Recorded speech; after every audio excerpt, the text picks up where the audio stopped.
The following program is brought to you by Naleo TV, the people's platform.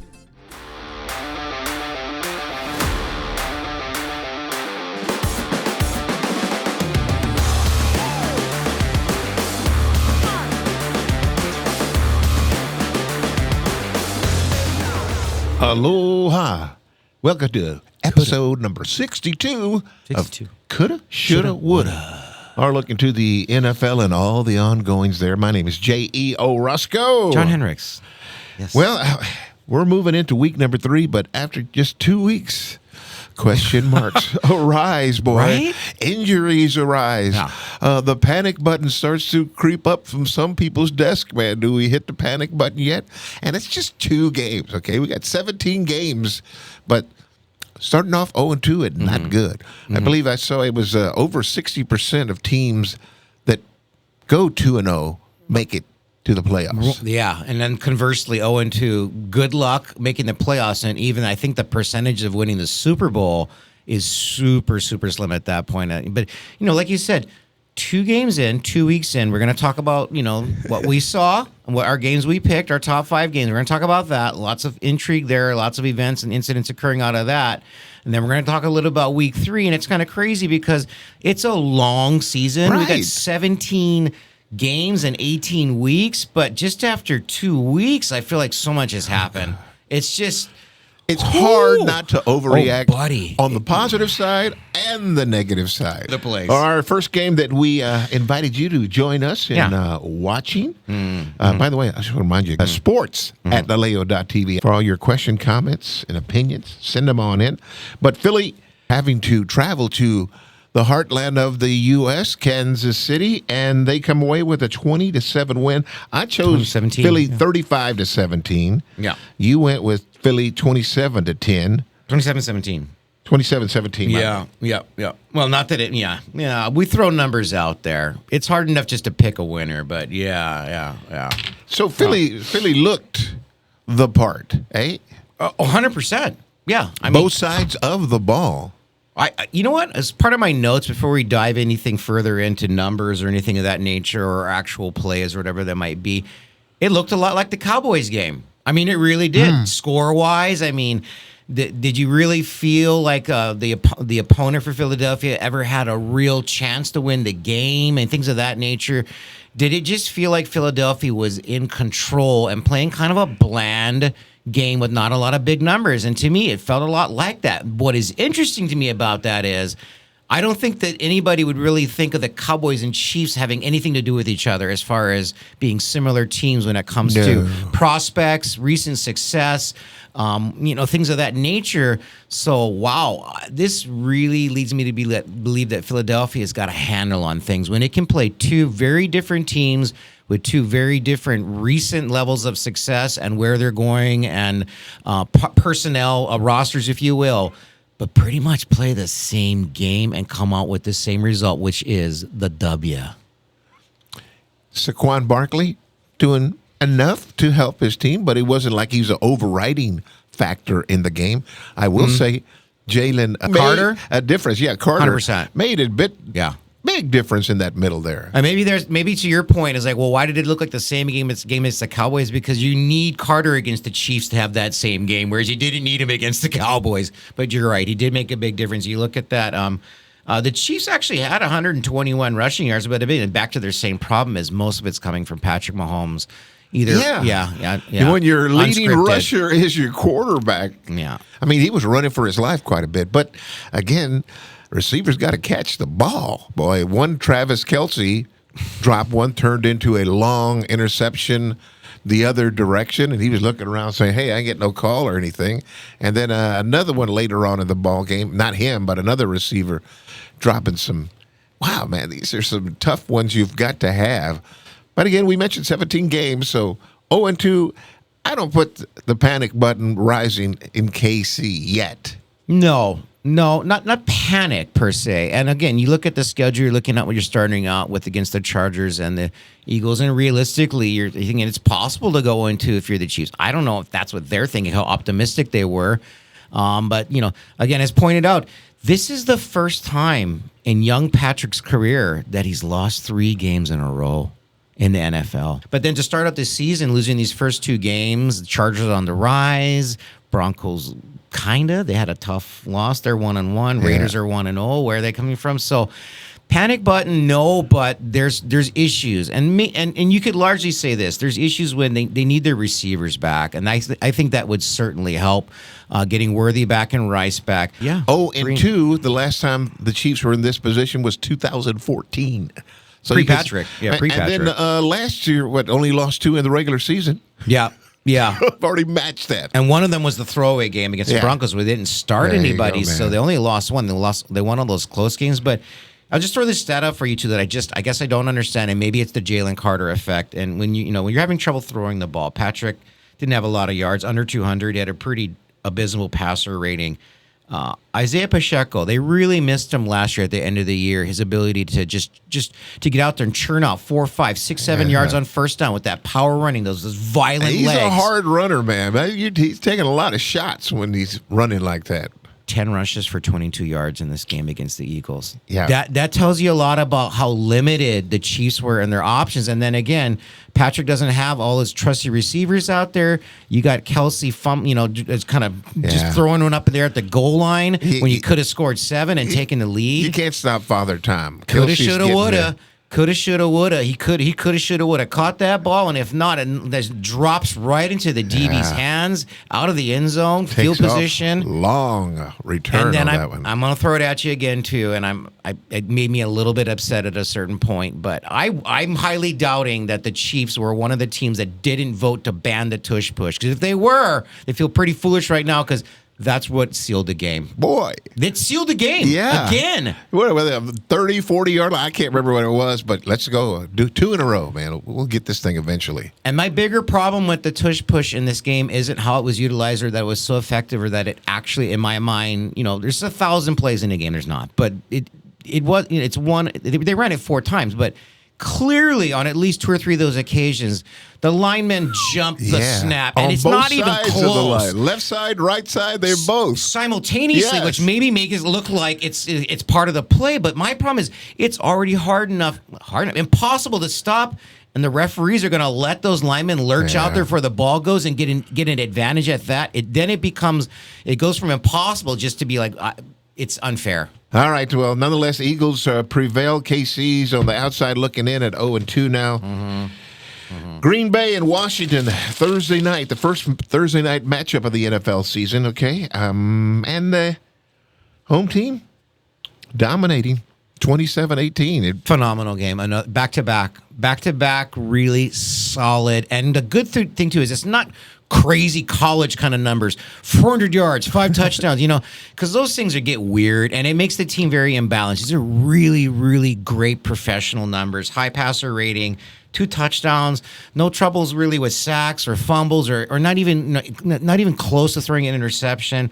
On the other side of the ball, Jaden Daniels was okay. Because I think what we're seeing now is this is what's going to happen is Green Bay's defense is so good. They were going to be good without Micah Parsons. But adding him, piece de resistance, man. I mean, you see it happening. Yeah, so here's my deal is I think Green Bay's defense is as good or better than their offense, and their offense is really, really good too with Josh Jacobs and the way that Love is distributing the ball. So now you're like, Green Bay, not we. If you are a Green Bay fan or you are Green Bay, you're going, we're a defensive team with a heck of an offense. That's trouble. They added another Kraft, the tight end, to their offense. 162 yards receiving, boy. Yeah. This is tough team, boy. This is somebody I'm thinking has got some opportunities in the fall there, i.e. playoffs. Deep tournament run, no doubt about it. You look at the Commanders. They came out, they had a decent game, taking out the Giants, holding them to 6. So they clearly have some kind of a defense. Not in this game. It wasn't near enough. I watched the game with some friends, and I watched it with a Packers fan, and I watched it with a Giants fan. And the Giants fan said to me the key word, what their takeaway after the game was over, is that, and you're playing against a good Commanders team, outclassed. They were that much better. They were better than a 27-18 win that they had. To me, they were better than a 2-score win. It was more, it was like a 2-touchdown win at least. outclassed. Boy, Washington Wow. not only losing the ball game, but they lose their running back, Austin Eckler, to an Achilles. That's tough. As well. Yeah, that's tough. They really count on him, and he's a great veteran, great clubhouse leader, too. That's going to be a tough loss for them. Really The other tough. third game that we said, Chicago at Detroit, we both took Chicago thinking, wow, from what we've seen, there's no way that Detroit is the team that it was last year. And what do? Put 52 up, okay?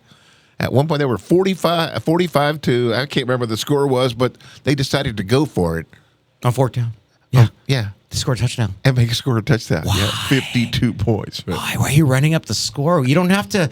You don't decide who's in the tournament based upon a poll. Like you're in college, just to run up the score so you could, get into a better bowl game. That was just rude. That was because Ben Johnson was there, and that was their former coach, and they wanted to prove a point. Boy, to he him. came in to booze when they announced him. They What were for? booing him. What, you want him to stick around forever? You left us, you traitor, you traitor. Again, the scripted plays that we talk about each and every week. Chicago comes out like they did against the Vikings the previous week, march downfield, boom, boom, boom.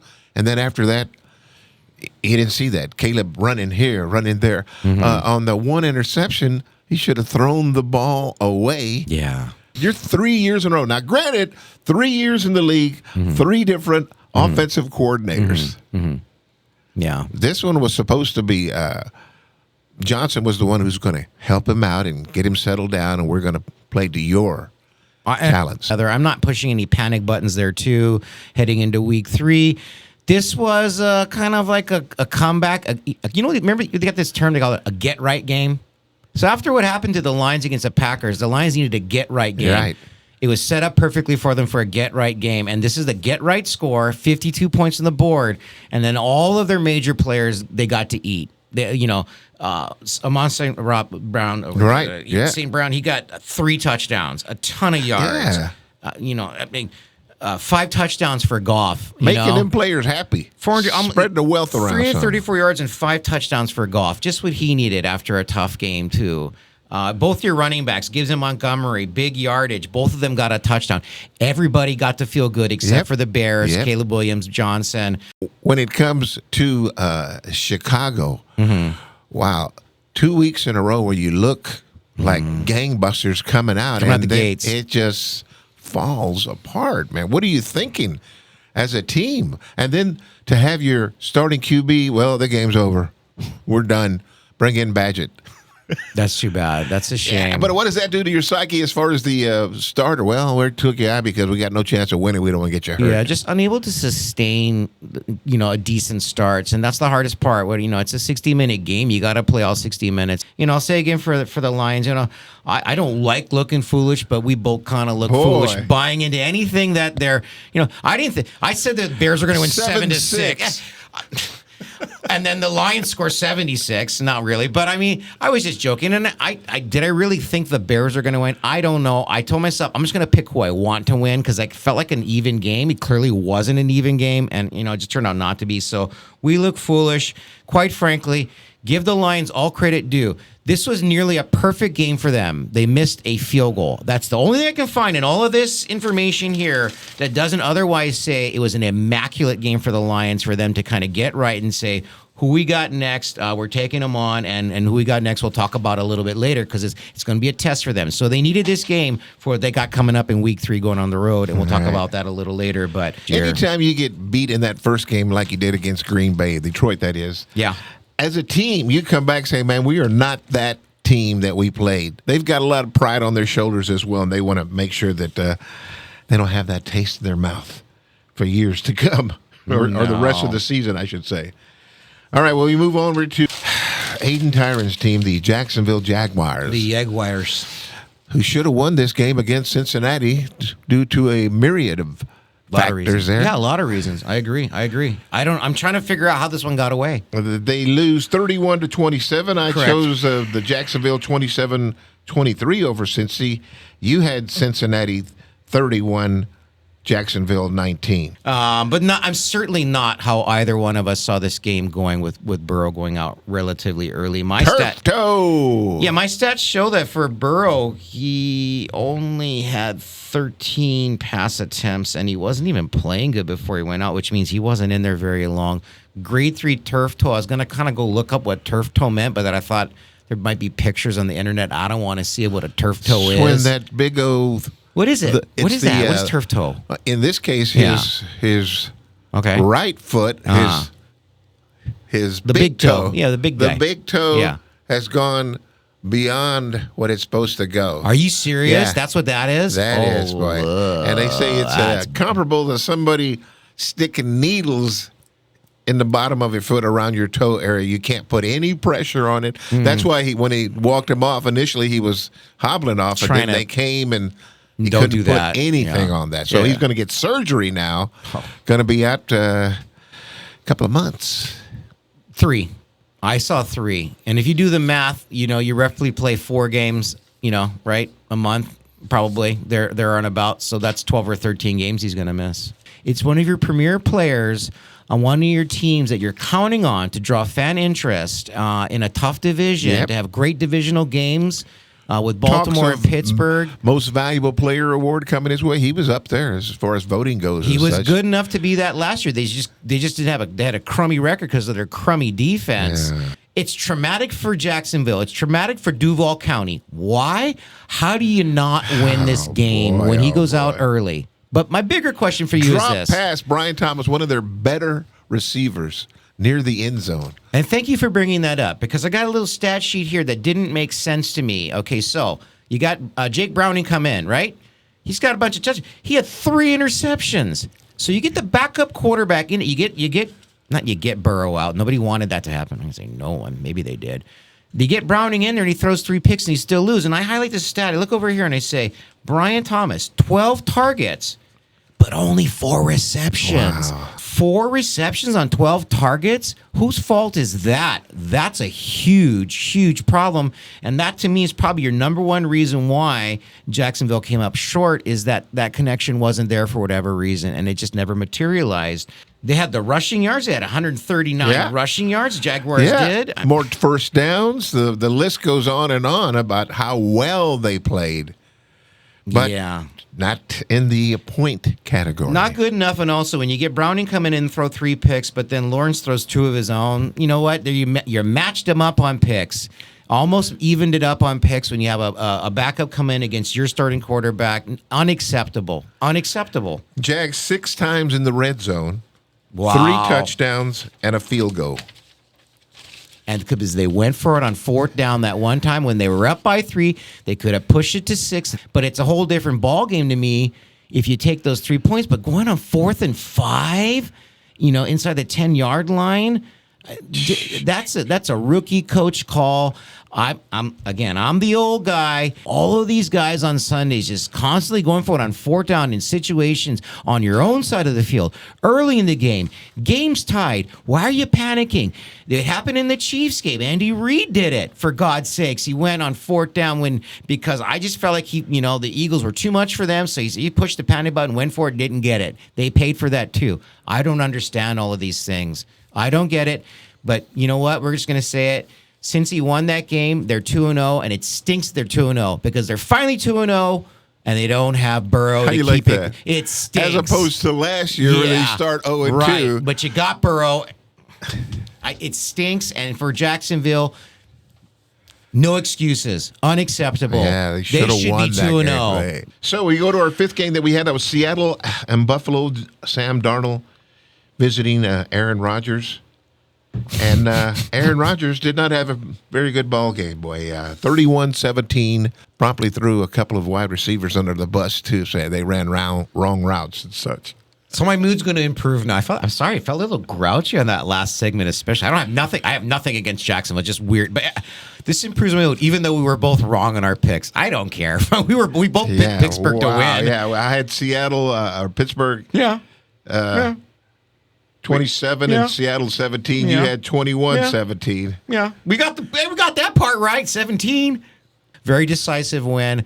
My mood's going to improve. It's funny to watch Aaron Rodgers go from, week one and that comeback win over the Jets. Oh, and he gets up there in the podium. He's got nothing but great things to say. He's in such a good mood. You thought I couldn't play anymore, but look at me now. Now, after a tough loss, he gets on the podium, and as you said, completely. Then you go back to the old Aaron Rodgers, calling a guy out by name and just basically saying, "Austin, you tried to steal a touchdown from Freiermuth. Cost us points. We were going to go ahead. We probably would have won that game. We would have went on to win the Super Bowl." I mean, he didn't say all of that. Here's a problem that we're seeing right now. Okay, with a Mike Tomlin led team, which we're led to believe, which we should, that Mike Tomlin he keeps things tight. It's all ratcheted up. We know what's going on.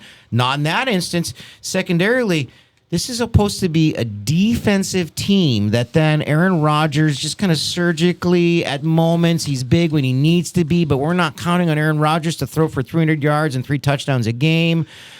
Worried about the run game, which apparently doesn't exist. I'm not seeing a lot there. 72 yards on the ground. It's not there. But the defense clearly isn't there either. So, panic button?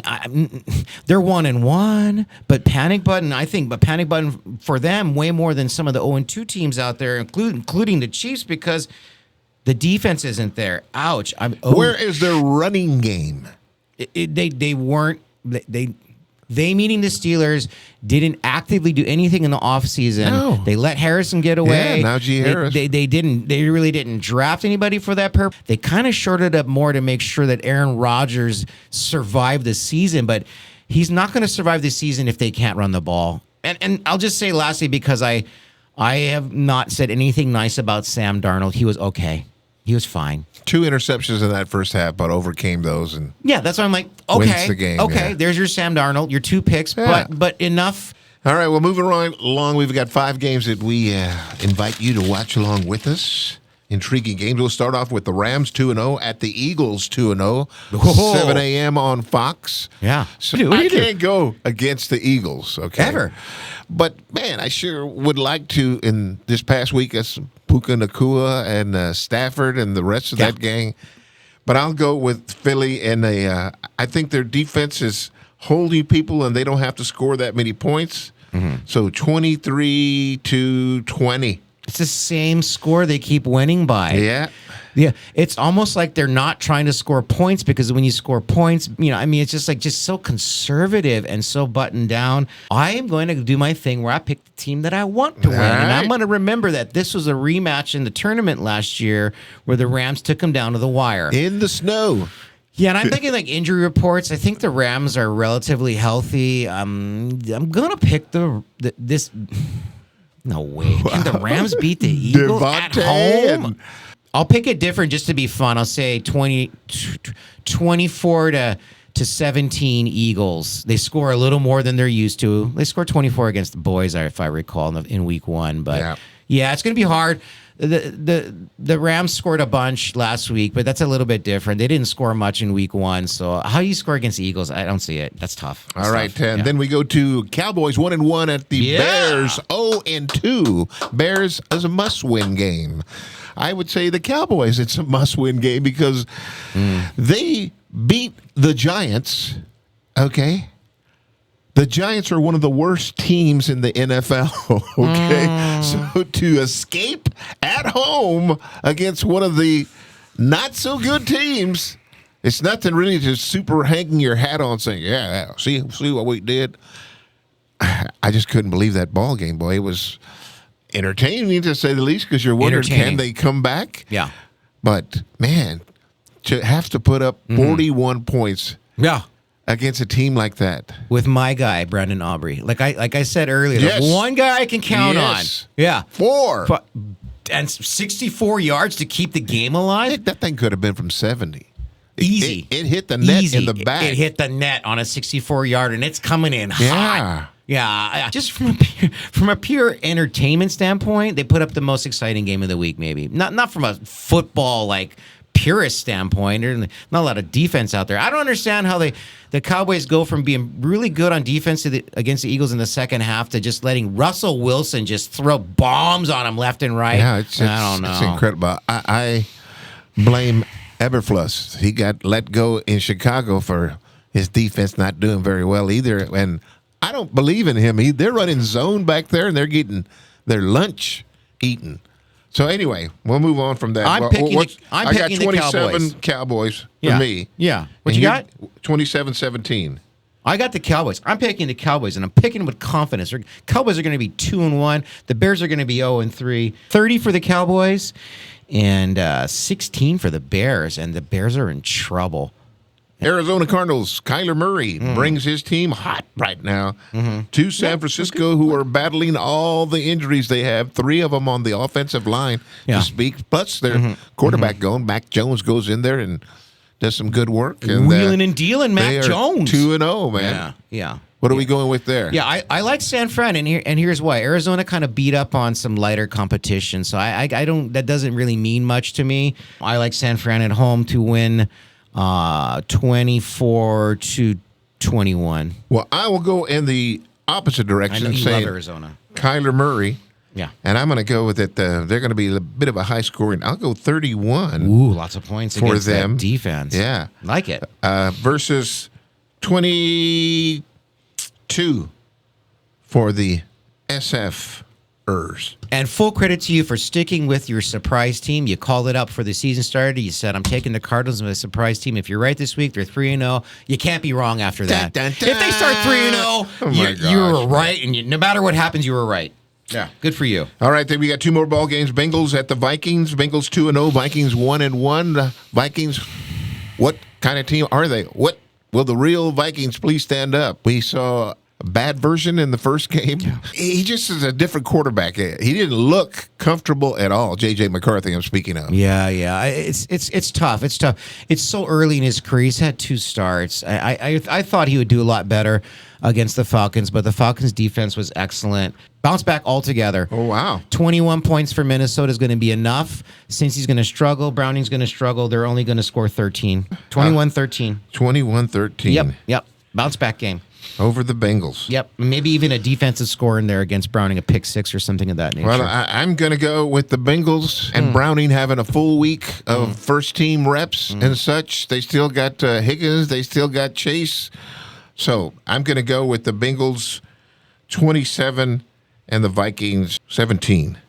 The best game of the weekend, maybe boy. of the year so far. But Detroit Lions 1-1 at the Baltimore Ravens 1-1. Yeah. Detroit coming off their get-right game. 52 points on the board. Huh? Well, the Ravens, 41 points easy 40, on the board. 40 against So they both teams are looking to put that season opening loss in the rear window and concentrate on going forward here. But this is a real deal game right now. This is a real deal game. Nobody wants to be 1-2 heading into week 4. So. Who's the real deal? Who's the real deal? I'm going with Baltimore. Me too. I cannot at home. Man. At home, I mean, great challenge for them. They're not happy that loss to the Bills in week 1. I think that sticks with them the entire year. It gives them ulcers. It's going to make them mad, especially this early in the season. They're going to take it out on the Lions. I like Baltimore, 31-23.